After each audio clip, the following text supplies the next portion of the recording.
C'est le meilleur. En pleine Corée du Nord, un groupe de touristes français arrive dans un hôtel pour étrangers. Nous nous sommes glissés parmi eux. Il est déjà 22 h et nous allons tenter une petite virée nocturne en ville.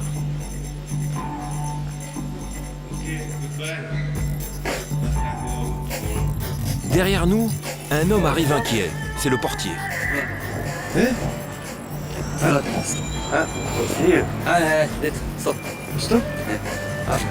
Il fait signe de rentrer car il est formellement interdit de sortir sans être accompagné par un guide officiel.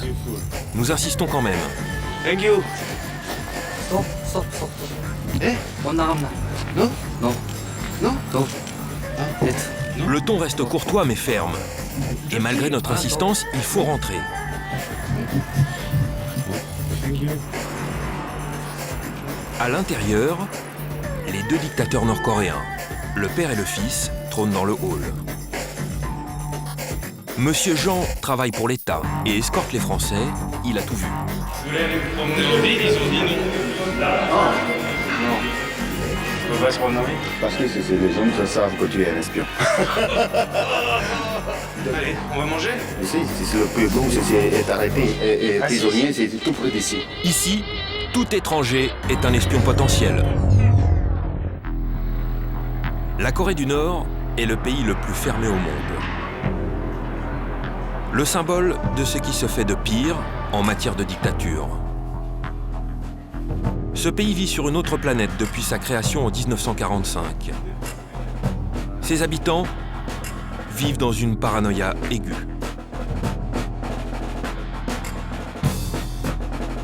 Aucun chiffre ne circule sur l'économie locale, mais on sait que des famines frappent régulièrement la population. À la fin des années 90, plus d'1 million de Nord-Coréens seraient morts de faim. Encore aujourd'hui, selon l'ONU, 20% de la population ne trouve pas de nourriture. Les famines se multiplient dans les campagnes. C'est pour cela que le Programme alimentaire mondial distribue près de 400 000 tonnes de denrées alimentaires chaque année.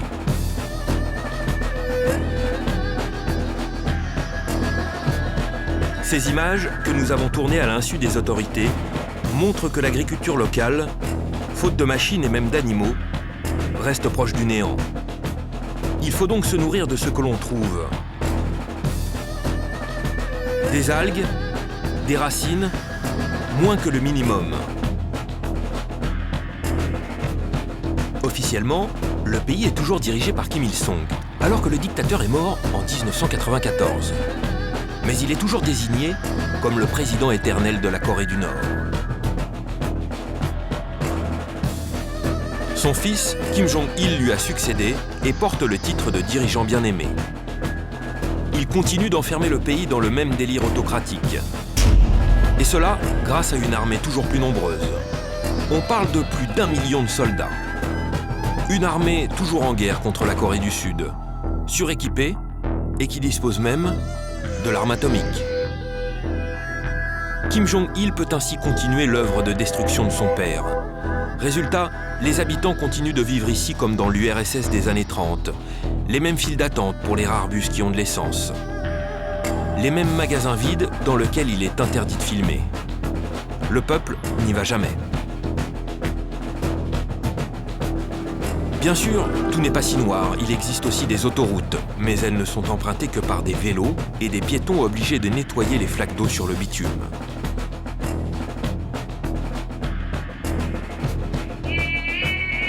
Il y a aussi un casino dans la capitale où on peut s'amuser avec des machines à sous, sauf qu'il n'y a rien à gagner. Les pièces ne permettent que de rejouer.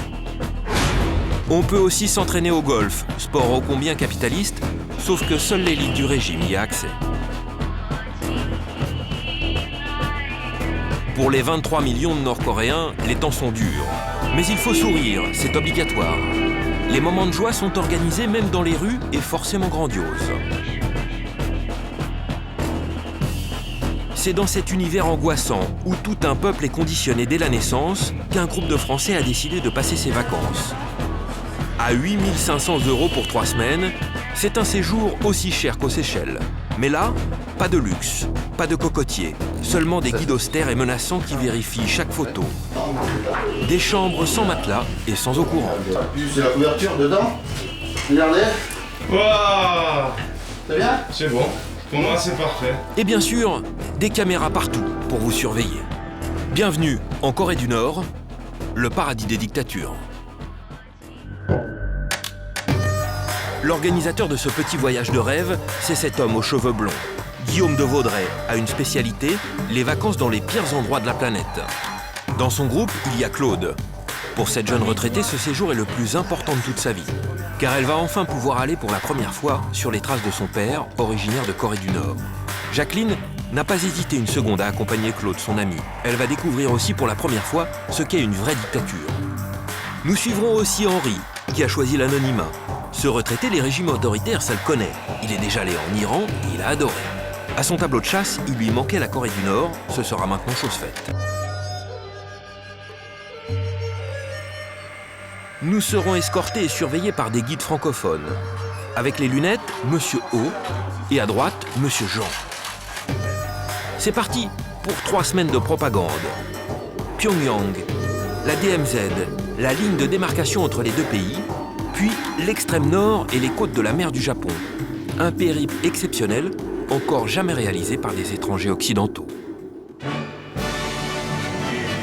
Pour commencer notre visite au pays du bonheur communiste, nous sommes invités à partager un grand moment de joie avec le peuple nord-coréen. Et quoi de plus approprié qu'un tour au gigantesque Luna Park, le seul du pays. Ici, tout le monde sourit. Des petits gestes de bienvenue mettent tout de suite à l'aise les visiteurs étrangers. Au programme, des attractions d'une autre époque. Tir à l'arc, jeu d'adresse avec des ballons aussi vieux que les joueurs, des balançoires à l'ancienne, ou encore des fusées munies de leurs mitrailleuses, prises d'assaut par des adultes sous le regard du surveillant en chef du manège.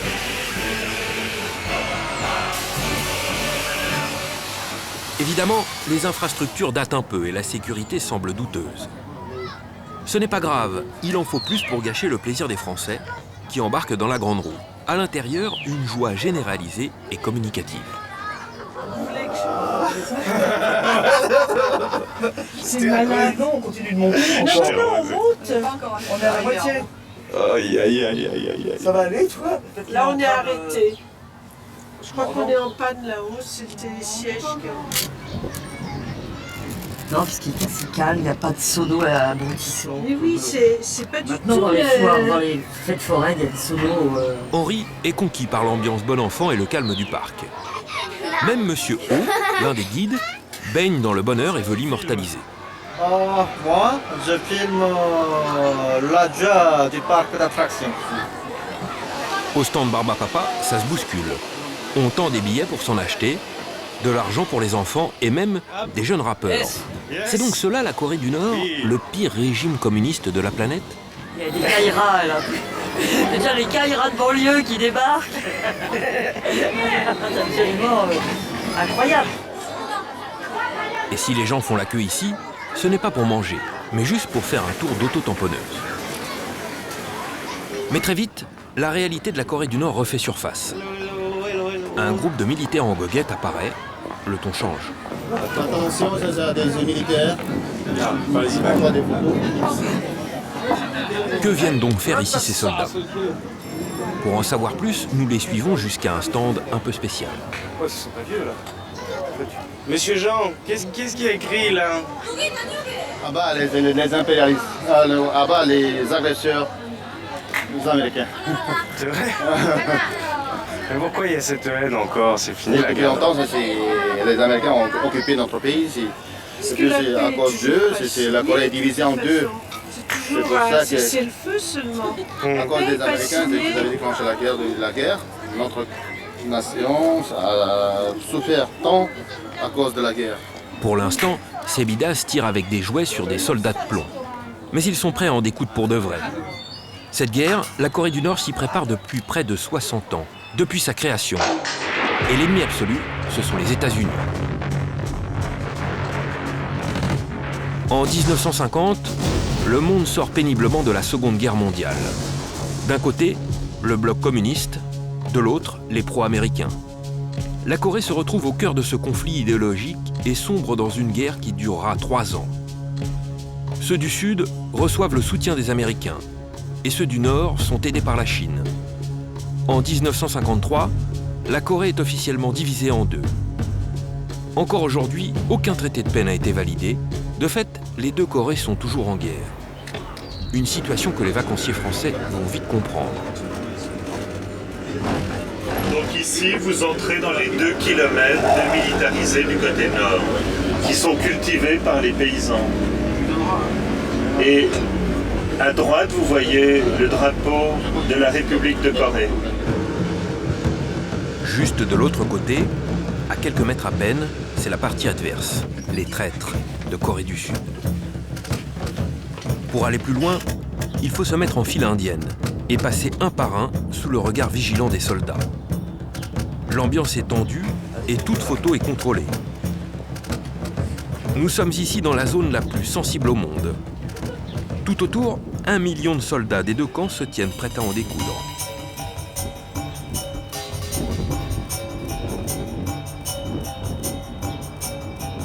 Le petit groupe arrive enfin sur la ligne de débarcation, la fameuse DMZ. L'instant est solennel. De chaque côté de la frontière que nous avons représentée en rouge, des gardes. Aucun ne se regarde, mais tous sont aux aguets. Le premier qui met un pied de l'autre côté est immédiatement repéré par cette flopée de caméras et abattu sur le champ. Les tenues des soldats sont complètement différentes. Style rétro du côté nord-coréen, Ray-Ban et équipement à l'américaine chez les autres. Les Américains, ils possèdent le droit de commandement militaire. Dans la zone sud-coréenne, une délégation de généraux américains débarque. Ils vont même se faire prendre en photo avec la Corée du Nord derrière eux. C'est tout ce qu'ils pourront voir du pays communiste. Pour les Français, c'est le moment de partir. Mais avant, Claude tient à laisser un témoignage sur le livre d'or des visiteurs. C'est un moment très important pour cette Française, née d'un père coréen et d'une mère française. Claude a fait ce voyage en mémoire de son père. 90 ans après que mon père ait dû quitter son pays occupé par les Japonais, je viens sur cette ligne de démarcation qui partage la Corée. Ce partage a toujours été la grande peine de mon père, qui n'a jamais revu sa terre natale.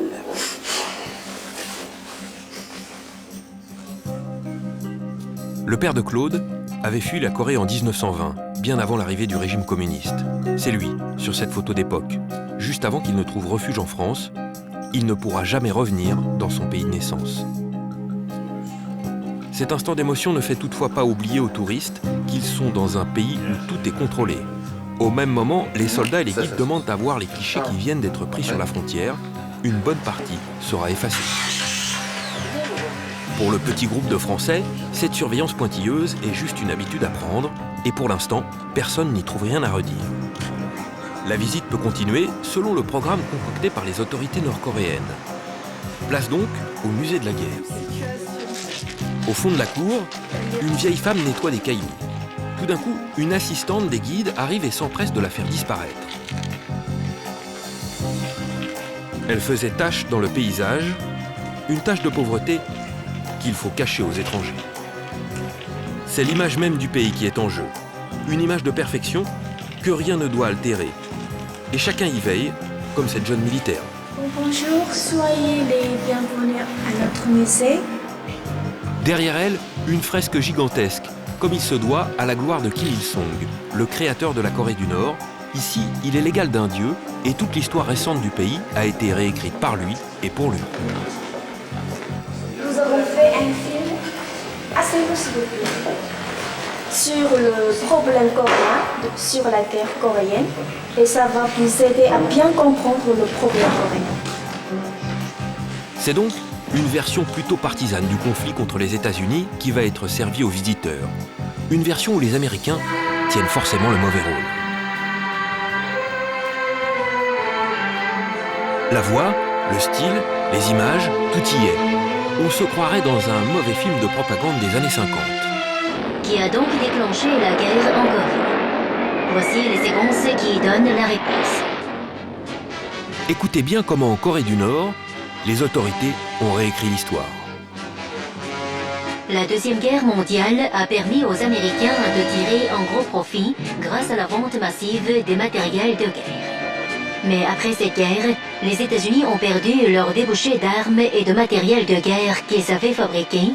Ils ont dû subir une crise économique catastrophique. Ils ont donc prôné qu'il faut déclencher au plus vite possible la guerre de Corée pour s'en sortir et se sont livrés frénétiquement aux préparatifs de guerre. Tout est faux. Les États-Unis n'ont jamais été aussi prospères qu'après la Seconde Guerre mondiale. Mais ce n'est pas grave. Le documentaire continue sa démonstration sur le même ton. Truman, président américain, a prôné dans son message présenté au Congrès en 1945 qu'il faut déclencher une guerre en Corée pour que les Américains puissent dominer le monde. C'est même l'exact contraire. Les historiens s'accordent à dire que c'est la Corée du Nord qui a déclenché la guerre. Une réalité que le régime de Pyongyang nie de toutes ses forces et en parfaite dictature enseigne à tous les enfants du pays dès leur plus jeune âge. Les Français n'en reviennent pas, mais n'osent rien dire. Pas un ne réagit. Docilement, ils vont continuer la visite et ils ne sont pas au bout de leur surprise. Ils traversent à pas de charge les salles remplies de photos et de posters guerriers. La réécriture de l'histoire continue. Au 24 octobre, ils ont fait pénétrer des avions dans l'air de Chine pour bombarder des villes et des villages et massacrer des villes de Chine. Les Américains qui massacrent le peuple chinois, Henri n'en a jamais entendu parler. Il prend son courage à deux mains et se lance. C'était en quelle année à peu près?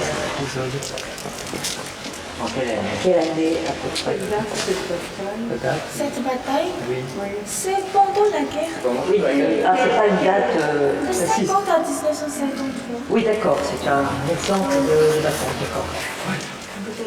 La réponse est vaseuse et prend Henri de court, mais il n'ose pas aller plus loin et se fait taquiner par notre journaliste. On va lancer la question. Vraiment dégoût. Pas assez de force.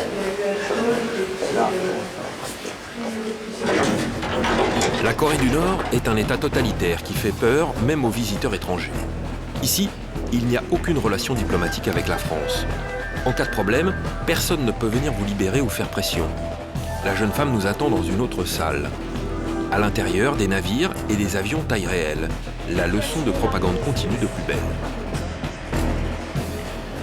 Bon, ici, c'est la salle des armes. Ils se sont exposés des armes originaux qui ont obtenu des mérites au cours de la guerre. Et ça, c'est une torpillère. Et les combattants de nos forces navales, ils ont fait couler le croiseur lourd américain qui s'appelle Baltimore avec 4 torpilleurs. Et ce torpilleur numéro 21... Alors que la jeune soldate récite sa leçon, nous osons poser une question sensible. C'est celui que vous avez utilisé récemment pour couler le bateau sud-coréen. Il y a un bateau sud-coréen qui a coulé. J'entends prendre ça. Non? C'est la première fois c'est que l'on fait.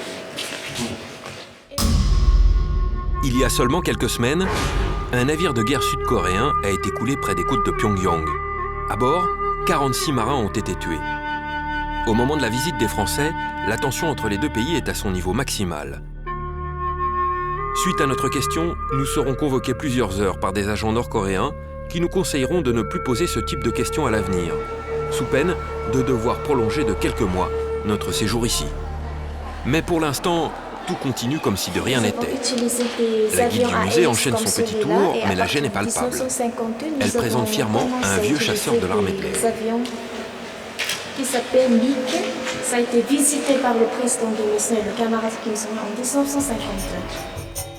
Depuis 1952, ce type d'avion, un MiG-15, est toujours en service en Corée du Nord, comme on le voit sur ces images volées par notre journaliste sur l'un des aéroports. Une armée vieillissante qu'il ne faut pas prendre à la légère, comme le démontre cette dernière salle. À partir d'ici, ce sont des armes de l'ennemi. Ce sont des trophées. Toutes ces armes ont tué. Il y a de tout. Pistolets mitrailleurs, casques, drapeaux, des chars ou encore des hélicoptères. Une vraie caverne d'Ali Baba d'un goût macabre. Et une nouvelle occasion d'en remettre une couche sur la culpabilité des méchants Américains. Ils ont utilisé des armes chimiques et bactériologiques pendant la guerre. Et ce bâtiment a été abattu au cours de l'arrêt des bombes bactériologiques. Vrai ou faux, impossible de faire le tri dans cette propagande grossière. Avant de quitter le musée, le clou de la visite. Une gigantesque fresque murale sur la bataille de Séoul. Évidemment, le beau rôle revient aux héroïques soldats communistes qui ont sauvé le régime nord-coréen et le protègent encore aujourd'hui. Nos touristes commencent à comprendre où ils ont mis les pieds. Fatigués, ils rentrent à leur hôtel. C'est l'heure de pointe, les gens sont surpris de croiser un véhicule. Ils sont des centaines en file indienne à attendre le même bus. Pour le bus.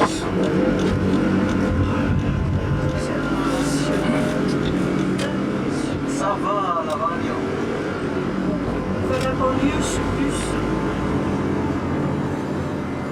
Il n'y a jamais d'embouteillage à Pyongyang. Au milieu de la route, une femme nettoie des bris de verre. Il y a eu un accident et il faut que tout soit propre le plus vite possible. À gauche, ce grand bâtiment, c'est le Palais du Peuple. Nous sommes ici sur les Champs-Élysées locaux à l'heure de pointe. Les rares bus sont bondés et sur le point de rendre l'âme.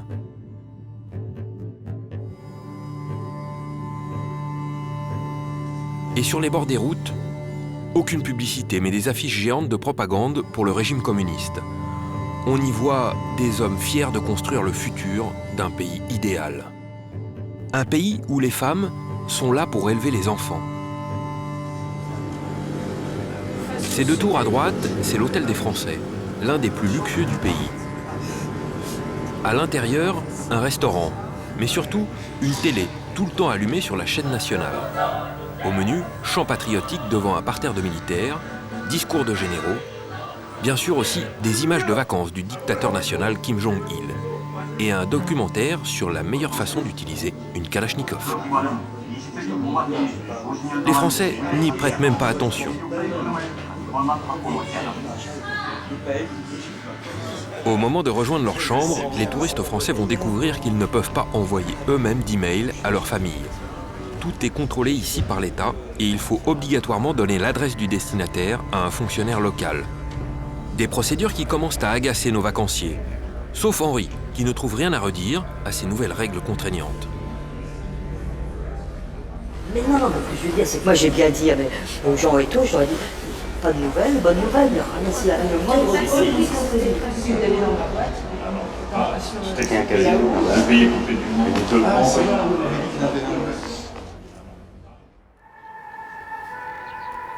Le lendemain, Pyongyang se réveille. Cette musique que l'on entend en fond sonore est diffusée dès l'aube dans toute la ville. Il n'est pas encore 6 heures du matin. Le ciel reste obscurci par les volutes opaques des hauts fourneaux des usines. Déjà, de petites mains s'activent pour astiquer les rues encore désertes. Une femme fait la circulation dans le vide comme une marionnette devenue folle. Tout doit être parfait dans la capitale du régime de Kim Jong-il.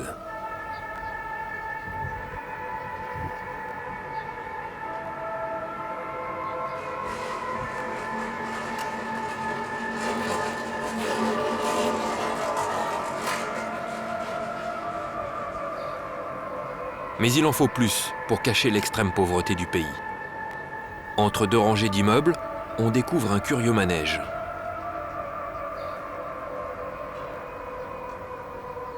Ce camion, c'est juste une fosse septique sur roue. À 2 pas de là, un groupe d'hommes, le crâne rasé, habillés à l'identique, pratiquent leur gymnastique matinale en cadence. C'est aussi cela la Corée du Nord. Une machinerie démente dont les rouages tournent depuis 60 ans. Ce pays, où les religions sont quasiment interdites à un dieu, il s'appelle Kim Il-sung, le Staline local. C'est lui qui a dirigé le pays de 1945 jusqu'à sa mort en 1994. Il est partout dans le pays, sous forme de statues, de photos, de fresques. Plus fort que président à vie, il s'est désigné président éternel. Et comme tout le monde dans le pays, notre groupe de Français va devoir lui rendre hommage. Ça va servir à quoi ce bouquet? À aller poser devant la statue de Kim Il-sung. Ensuite, il faut s'approcher de la statue du grand leader. On ne peut pas la louper, elle fait plus de 15 mètres de haut. Tout en bronze, elle est aussi entourée d'une fresque à sa gloire. Le protocole est ici très précis. Voilà, on s'arrête. Alors, d'abord offrir les bouquets de fleurs et on revient à la voilà. place. Alors, allez déjà déposer les bouquets, On va déposer les fleurs. tous les trois.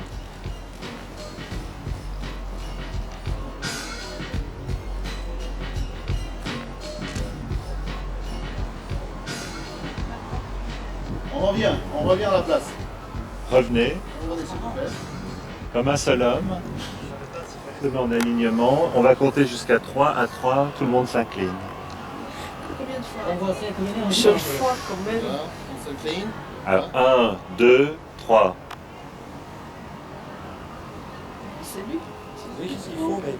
Rendre hommage à l'un des plus grands dictateurs de la planète, cela ne semble pas choquer Jacqueline. J'adore. Et le fait de saluer... Ah oui, c'est impressionnant ça. Pas que les Asiatiques ils saluent beaucoup. Hein. Même quand on se dit bonjour. Hein. Partout en Asie on salue. Et si en France on devait aller saluer la présidence de la République, ça ferait quel effet? Ah, moi je n'irais pas. Non, moi j'ai pas le culte de la personnalité. Non. Peut-être Carla. Derrière les Français, le petit manège continue. Un autre groupe de Coréens arrive à son tour pour ce pèlerinage obligatoire. Un salut parfait, puis c'est au tour des balayeurs de faire place nette pour mieux accueillir les suivants.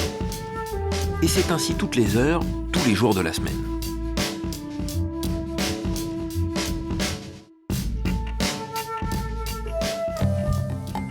Pour l'instant, le séjour des touristes se passe bien. Les guides nord-coréens parviennent à montrer leur pays sous le meilleur jour, bien loin de l'image de dictature à bout de souffle que l'on a habituellement. La petite visite de ce paradis communiste se poursuit donc. Prochaine étape, la pizzeria. L'unique pizzeria du pays. Y dîner est un privilège réservé à l'élite et aux rares étrangers. Mais ce restaurant, c'est d'abord un caprice, créé sur ordre express de Kim Jong-il, l'actuel dictateur. Tout simplement parce qu'il adore les pizzas. Évidemment, comme dans toute zone sensible, il est interdit de filmer. Tout est parti d'abord de sa volonté de manger de la cuisine italienne, qu'il apprécie beaucoup. Et puis ensuite, il a fait venir ici pendant quelques années un cuisinier italien de Naples. Ça suffit. Et il s'est dit pourquoi pas former un cuisinier coréen en Italie. Donc le cuisinier est parti quelque temps se former et l'expert italien est venu tester la cuisine ici. Et au début, le cuisinier italien disait non, c'est pas parfait. On a recommencé jusqu'à ce qu'on trouve la recette la plus parfaite. C'est donc le seul pizzaiolo nord-coréen qui va préparer le dîner des Français.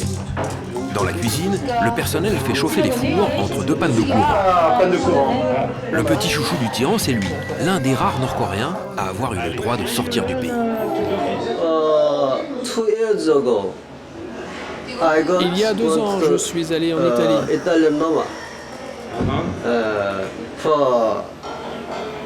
Et là-bas, j'ai appris à faire des pizzas. Ok, 5 euros. Il faut compter dans les 5 € pour une pizza jambon-fromage. Guillaume rappelle que dans ce pays de famine, ce n'est pas tous les jours que l'on mange aussi bien. Puis vous savez, c'est l'unique occasion où vous mangerez du fromage, donc Oui. profitez-en. Au moment de payer, on a le choix, dollars ou euros.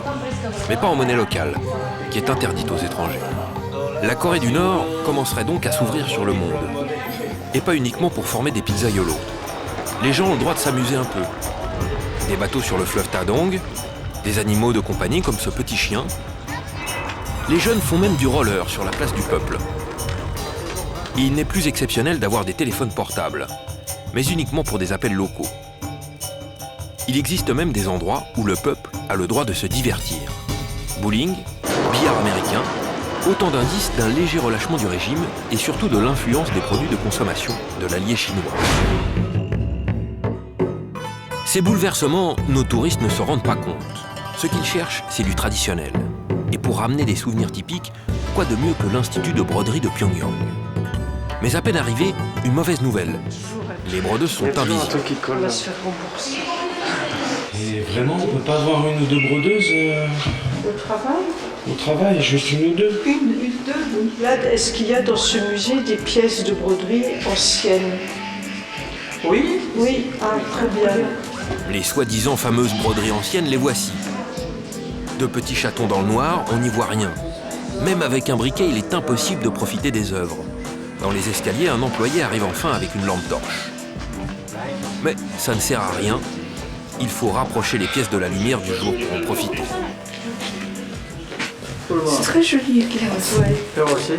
150 euros. 150 €. Monsieur O, le guide, tente quand même une petite vente. Ça travaille de fou. C'est joli. Ça, c'est joli. Ça, c'est pas fait à la main. Les touristes sont déçus de cette visite et ne se font pas prier pour se plaindre. Bon, ben c'est décevant. Alors les ouvrières sont en vadrouille, il n'y a pas d'électricité. Et elles nous ont rien Cet montré de institut pièces de broderie anciennes. nous a déçus. On n'a pas du tout vu de pièces anciennes. Il n'y en a aucune là. Il n'y a pas de vêtements. Enfin, si. Ils réalisent qu'ici, on ne vit pas comme chez nous. Aucune information n'est libre.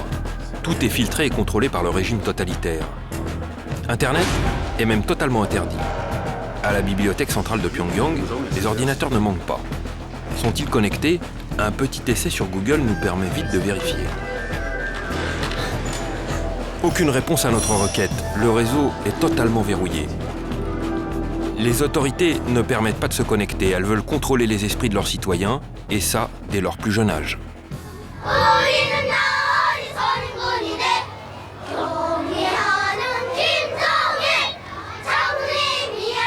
Dans les rues, c'est bien avant 6 ans que les enfants apprennent à défiler au pas en scandant des chants patriotiques à la gloire du grand leader. À quelques rues de là, un jardin d'enfants. Ceux-là ne chantent pas mais s'amusent sur des toboggans et d'autres jeux en parfait état. De nouveau, l'image du bonheur en quelque sorte. Henri vient d'avoir une petite discussion avec le guide, il est sous le charme. Qui m'a parlé des jeunes, disant c'est pas comme en France, il vous verrez pas de jeunes de SDF dans des cartons, il n'y a pas d'enfants qui se droguent, les enfants respectent leurs professeurs. C'est vrai que on peut que donner que dire c'est vrai. Voilà. Hein. En fait, la pauvreté est soigneusement dissimulée aux yeux des étrangers et quasi impossible à filmer.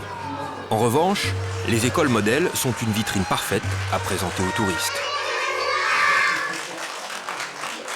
À l'intérieur, les enfants sont évidemment beaux, polis et en permanence souriants.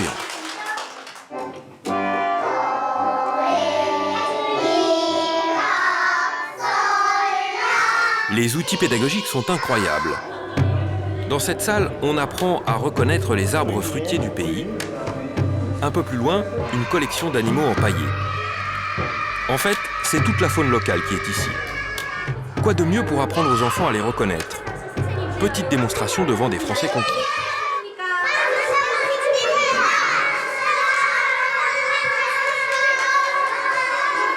La directrice, imperturbable, continue la visite. L'accueil des enfants est chaleureux à défaut d'être spontané. Dans cette pièce, les petits de 5 ans apprennent les principaux épisodes de la vie de Kim Il-sung. Et quand ils récitent, ils y mettent tout leur cœur.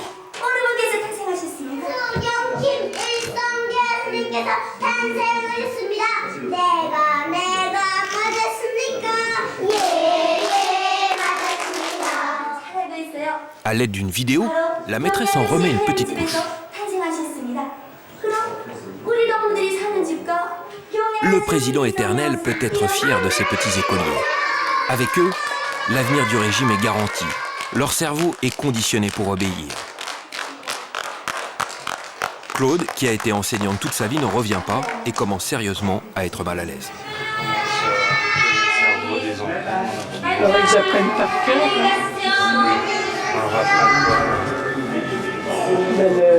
Tout ce qui concerne l'histoire du président et du grand dirigeant. On commence déjà à 3 ans à leur apprendre le lieu, à leur montrer la maison, à répéter ça c'est cet endroit-là, ça c'est cet endroit-là, et là, voilà. Comme ça c'est bien ancré. Pour moi, ma première récitation, je le sais encore. Claude fait attention à ce qu'elle dit car le guide n'est jamais très loin. Dans cette caisse, des lits pour enfants. Dès 5 ans, les écoliers y passent toute la semaine. L'État se substitue ici au rôle des parents. Un peu plus loin, d'autres enfants jouent, dansent et chantent au milieu de jouets splendides. Les références militaires restent omniprésentes, comme ces avions de chasse, répliques exactes des MiG de l'armée. Certains sont déguisés en officiers et d'autres embarquent dans un train électrique géant. C'est mieux que dans n'importe quelle école occidentale. Tant de bonheur et de bonne humeur, il faut presque se pincer pour y croire. Alors comment critiquer quand on voit autant de visages inondés de joie? Pour clore ce petit tour sur le modèle éducatif local, rien de tel qu'un petit spectacle.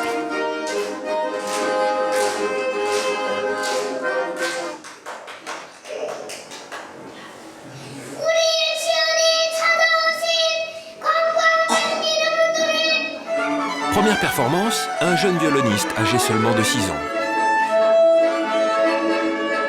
Tous sont maquillés, tous répètent une chorégraphie apprise par cœur.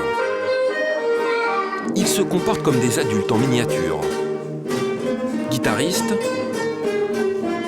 danseurs virevoltants, chanteurs virtuoses, tous les gestes sont répétés au millimètre. Même le sourire semble forcé pour ces petits pantins censés incarner l'idéal nord-coréen. On peut imaginer les centaines d'heures de travail qui ont été nécessaires pour arriver à ce résultat.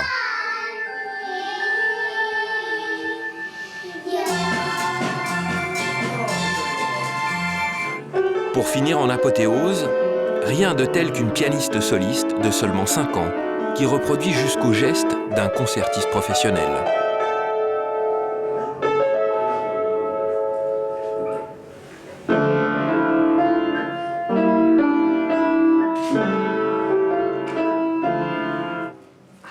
Les touristes français applaudissent la performance et sont tous emballés.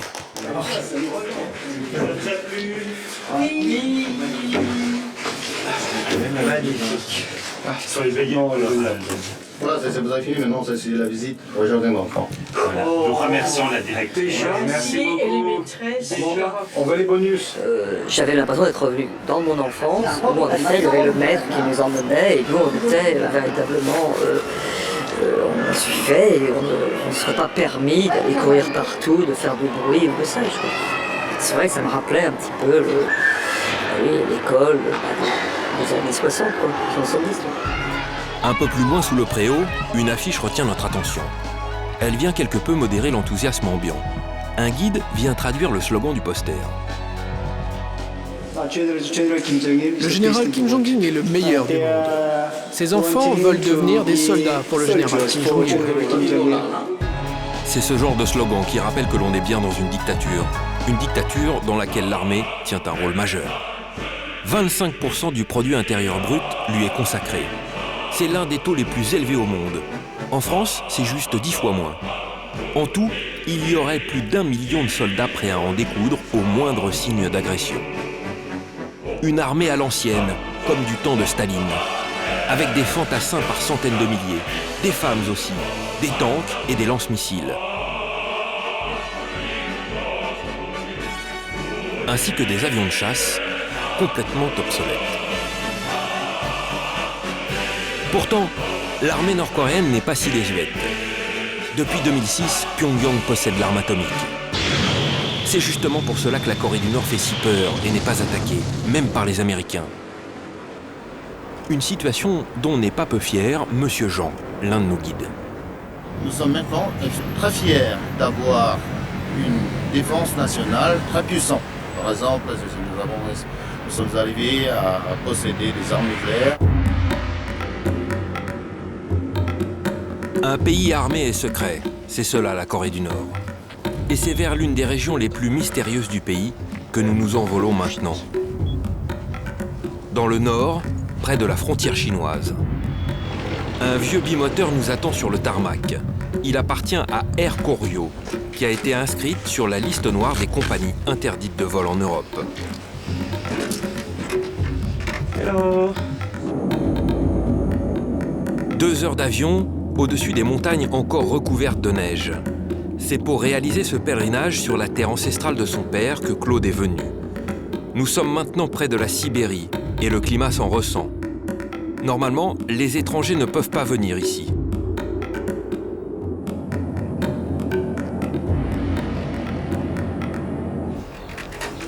Et à région spéciale, encadrement spécial.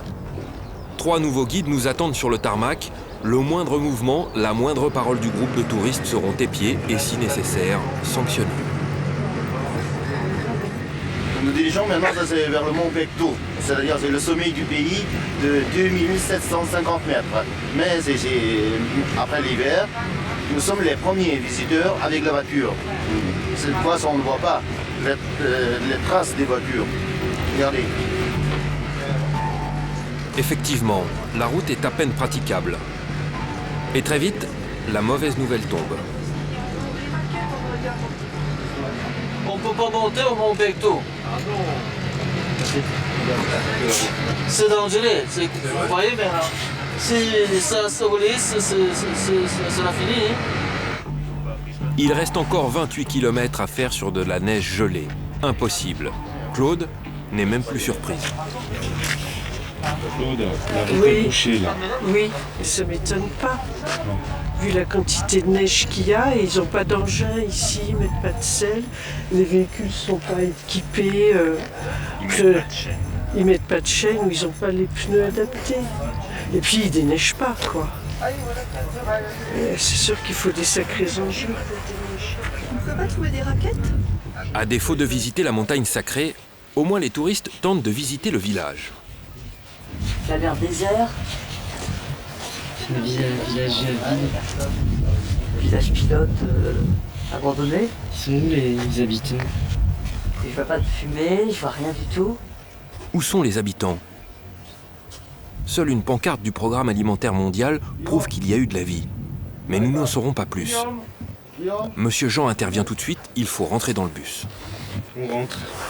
On va aller déjeuner à l'hôtel. Oui, c'est arrivé là, 11h. Mais là, c'était bien, j'aime bien le temps. Plutôt que de rencontrer des locaux, les touristes vont avoir le droit à un nouveau matraquage sur la vie du dictateur local. Il fait froid et humide, et dans le groupe, on commence sérieusement à se lasser de ces vacances sous contrôle. Pour commencer, on efface les photos prises pendant le trajet. Une jeune femme en tenue de soldat les attend. Bienvenue sur un site sacré où Kim Jong-il, l'actuel homme fort du régime, serait né. Un site où on ne fume pas. Non, pas de cigare. Moi, mon minute. C'est toujours les mêmes. On va d'abord visiter la maison natale et puis après en descendant on va voir. La maison natale de Kim Jong-il, c'est censé être celle-ci. Une relique qu'il faut forcément respecter. Le dirigeant Kim Jong-il a dirigé, on n'en monte pas dessus. Voilà. On nous dit que c'est ici que le dictateur est né et que des guérillas auraient été menées dans la région. Claude, qui connaît bien l'histoire du pays, refuse d'avaler cette propagande grossière. Il est né de l'autre côté de la frontière. Oui, oui, parce qu'ils étaient réfugiés là-bas. Il n'y a jamais eu de guérilla ici, en fait. Mais bon. C'est la propagande. Oui, c'est écrit quelque part que Kim Il-sung a commencé ses groupes de guérilla en 1920. En 1920, il avait 8 ans. Bon, quand même pas prendre les gens pour des idiots. Enfin, c'est vrai, il a dû commencer dans les années 12 ans. Claude va très vite regretter d'avoir osé critiquer ouvertement le régime. Des dizaines de caméras les espionnent en permanence. Ils ont entendu ce qu'on a dit. Quand Crois-tu qu'il y ait des micros cachés partout? Il faut traduire. Et c'est donc en chuchotant que son amie Jacqueline se permet une comparaison peu orthodoxe avec le système politique local. On a l'impression de feuilleter un beau livre de contes de fées. Sauf que l'histoire ne finit pas bien. Que l'ogre est toujours vivant. Enfin, tant qu'on ne se laissera pas manger, tout va bien. C'est une autre maison du même genre, là. Ouais. Henri, lui, ne se pose pas ce genre de questions. Il adore tout et veut le montrer. Il reste bouche bée quand la guide se lance dans un chant patriotique, même sous la pluie.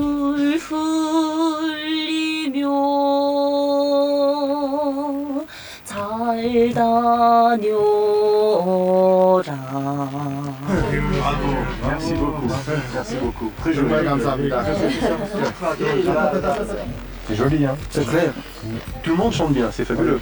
C'est fabriqué, composé par le président Kim Il-sung. Quant aux multiples statuts du dictateur, il les salue, sans même qu'on le lui demande. L'encadrement nord-coréen n'en revient pas.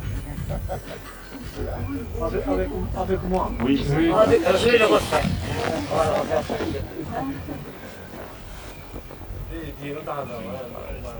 Monsieur O est ravi du français qui se comporte comme un vrai patriote.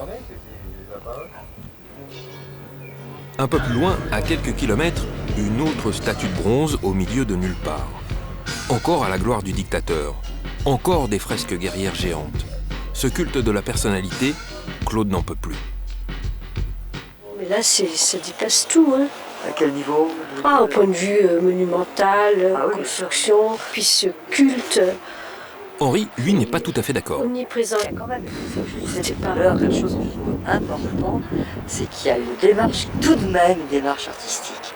Ah bah bien sûr, oui. Oui, mais non, mais il n'y a pas des fois... Mais c'est tout le même style, hein. C'est comme quand elle chante. Oui, oui, mais ils prennent toujours les mêmes mines. C'est pareil. L'urbanisme, disons la position des choses, par exemple Pyongyang, oui, c'est évident que toutes les perspectives sont étudiées, quoi. Je veux dire, c'est qu'on maîtrise tout. Mais moi, ça me fait penser à ce que voulait faire Hitler aussi. Oui, si tu veux. Moi, les plans de Berlin, bien sûr, l'idéal avec Speer, tout ce qu'il a, voilà. Les plans de Berlin avec Speer, c'est exactement la même chose. Moi, j'ai vu les paquets. Alors, c'est vrai que moi, ça me... Bon... je peux pas être fanat de ce style d'architecture. Hein. Non, mais moi non plus, je veux dire, je remarque. Comparer le régime de Pyongyang au nazisme, Claude se lâche vraiment. Au moment de partir, le bus refuse de démarrer. Heureusement, un groupe de militaires passe par là. Et c'est à une bonne dizaine qu'ils se mettent pour pousser le véhicule. Cette solidarité enthousiasme un peu plus Henri. Déjà plus d'une semaine que nous sommes en Corée du Nord et nous n'avons toujours pas pu discuter directement avec des Coréens. Mais cela doit changer. Nous allons sur la côte du pays, près de la mer du Japon, avec la promesse de dormir chez l'habitant et de se promener librement. Mais la réalité est tout autre. Comme tous les rivages du pays, la zone est classée ultra sensible. La preuve, la route est entourée de fils barbelés électrifiés. Des barbelés pour se protéger contre un éventuel débarquement des Sud-Coréens ou des Américains. Ce village, par exemple, il est interdit de le filmer. Derrière ces palissades blanches, impossible de voir ce qu'il s'y cache.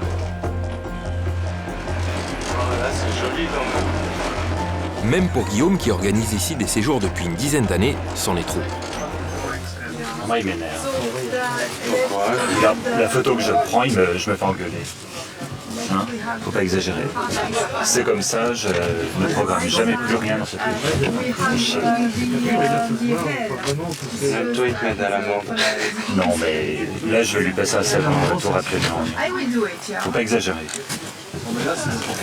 Je veux bien qu'on n'ait pas le droit de prendre les installations de sécurité, mais prendre les paysages, faut quand même pas exagérer. Comme d'habitude, Monsieur Jean trouve une bonne raison pour justifier ses consignes de sécurité. Chez nous, c'est à la plage, surtout c'est à la côte, c'est interdit de prendre des photos. Parce qu'il y a partout des zones militaires. Tant pis pour les touristes qui vont quand même pouvoir passer une nuit chez l'habitant. Un privilège extrêmement rare dans ce pays paranoïaque. Sauf qu'ici, tout est faux. Le village a été construit exprès pour accueillir des étrangers de passage. On a construit ce village pour les étrangers qui viennent pour visiter les monts Chilbo. Ah, ok, donc c'est vraiment un beau village avec les belles maisons. Ils ont de la chance en fait. Quant aux habitants, ils ont évidemment été triés sur le volet. Cette femme, par exemple, fait partie de l'élite du régime. La preuve, elle a eu l'honneur incroyable de rencontrer Kim Jong-il, le leader du pays. Un honneur qui n'est pas dû au hasard, car cette charmante dame est l'une des meilleures mamans du pays, comme le rappelle Monsieur Ho. Chez nous, de temps en temps, on organise la conférence des mères, parce que on sélectionne des mères et qui élèvent bien leurs enfants et puis qui travaillent bien, qui accordent un exploit à l'éducation socialiste. Plutôt que de supporter un peu plus la propagande du régime, les touristes vont tenter de s'évader. La plage n'est pas loin, l'occasion est trop belle pour échapper au contrôle des guides. Pour la première fois, le vrai visage de la Corée du Nord nous saute aux yeux. C'est cette pauvreté qui assèche le pays qu'il ne faut pas montrer. Un groupe de femmes ramasse des algues pleines de sable sur la plage et les entasse dans des vieux sacs. Ces algues, ils les serviront ensuite à table pour leur repas. Mais nous sommes très vite rattrapés par un membre de l'encadrement. On peut aller par là? On voudrait aller voir les pêcheurs. Vous nous accompagnez? Non, non, non. C'est interdit. Je n'ai pas l'autorisation de vous laisser aller plus loin par là. Si vous y allez avec moi, ou si vous y allez seul par cette route, après ça, je risque... Le geste a le mérite d'être clair. L'homme risque sa vie si le règlement n'est pas respecté. Je peux pas faire plus. Allez par là. Par là, c'est un autre village. Et cette fois-ci, c'est premier juré. Toutes les photos sont autorisées. À l'entrée, un plan un peu étrange. L'architecture se veut typique du style coréen. On retrouve le moral parmi les touristes. Oui, c'est chouette, j'adore. J'ai fait plein de photos ce matin. C'est beau et propre. Ils ont même le droit à une petite démonstration de la cuisine traditionnelle locale. Mais encore une fois, tout est sous contrôle et parfaitement faux. Personne ne vit ici. Les vacanciers ne croiseront aucun Nord-Coréen, hormis quelques employés qui n'ont pas le droit de leur parler. Nous trouvons un petit passage qui permet d'aller dehors, mais c'est peine perdue. Il y a toujours quelqu'un pour s'interposer. Ah, ok. Non? Ah, non. Ah non, like this, no? Oh, on va pouvoir se promener dehors, là? Aller au marché? Oui, oui. Ça arrive. On va aller au marché? On va déposer ça. D'accord. Bon, moi je vais me promener dehors, dans la rue, et je reviens après. Ah non, ensemble, c'est fermé maintenant, la porte. Ah, pourquoi c'est fermé? Je peux passer par là, c'est ouvert, j'ai vu il y avait un petit passage. Ah non, ça... C'est pas possible. On ne donne pas, ça c'est la permission. Monsieur Jean, Monsieur O, il a dit que je pouvais aller me promener dehors, et qu'après je revenais ici dans 10 minutes. C'est pas possible. Je vais à la librairie alors. C'est pas possible. Je connais ton truc. J'ai essayé quand même. Notre guide ne se laisse pas berner. Il connaît les règles et risque gros. Pas d'image de la vraie vie. Ce pseudo-village est comme le reste du pays, une prison d'où l'on ne peut pas sortir. Les lourdes portes de bois massif restent donc closes sur tous ces Nord-Coréens. Un régime qui va certainement voir une troisième génération de Kim prendre le pouvoir. En effet, l'un des fils du dictateur actuel doit lui succéder. Il s'appelle Kim Jong-un et n'a que 27 ans.